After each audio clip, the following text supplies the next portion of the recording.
అత్తయ్య గారు, ఏమ్మా? అత్తయ్య గారు, నేను కంచి వెళ్తున్నాను అత్తయ్య గారు. కంచి వెళ్తున్నావా? ఆ, ఎవరితో వెళ్తున్నావే? అది ఇక్కడ సర్కార్ ఉంది కదా, సర్కార్ ఎక్కేసి కంచి వెళ్ళిపోతాను. ఇటు ఒక్కతి వెళ్ళిపోతున్నావా? నాకు పెద్ద బ్యాగ్ కావాలి. ఏంటి పెద్ద బ్యాగ్? ఎన్నాళ్ళు ఉంటావు ఇటు అక్కడ? నాకు పెద్ద బ్యాగ్ ఇవ్వండి అత్తయ్య గారు. దేనికి పెద్ద బ్యాగ్? అసలు కంచి ఒక్కదాన్ని వెళ్ళడం ఏమిటి? పెద్ద బ్యాగ్ ఇవ్వడం ఏమిటి? అలా మతోయిందా? మతేం పోలేదు కానీ దేనికి? నాకు పెద్ద బ్యాగ్ ఇమ్మని చెప్పానా? పెద్ద బ్యాగ్ దేనికి? దేనికని అసలు మీకు చెప్పకుండా చేద్దామంటే ఏం చేయనివరా నన్ను? చెప్పక్కర్లేదా? నేను అత్తగారిని చెప్పే చెయ్యాలి.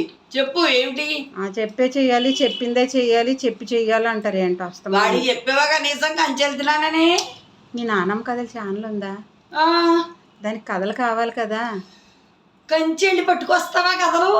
కంచిలో బోళ్ళని కథలు దొరుకుతాయి అత్తయ్య గారు, మీకు తెలీదు. అయ్యి నీ మొహం ఎడచా. కథ కంచికి మనం ఇంటికి అని చెబుతామే. కథ అయిపోయిన తర్వాత కంచిలో కథలన్నీ అక్కడ లాట్లే ఉండవు. మరి అలా కదా, ఇప్పుడు కథ కంచికి అన్నప్పుడు కంచెళ్ళి కథలన్నీ అక్కడ ఉండిపోతాయి కదా. ఎన్నో కొన్ని తీసుకొద్దామని నేను వెళ్తాను అంటున్నాను. తెలివి తెల్లారినట్టే ఉంది. బాగానే చెప్పావు. అక్కడికి వెళ్ళి కథలన్నీ వెతుకుతుంటే పిచ్చి దొరుకుతుంది. అందరూ కథలు ఉంటాయి అక్కడ కంచిలోను.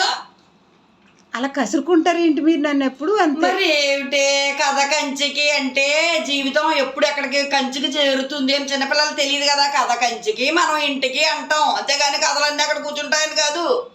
చాలే వెళ్ళు. పంజాబ్ చెప్పాను కదా ఇందాక, చెయ్యి వెళ్ళు.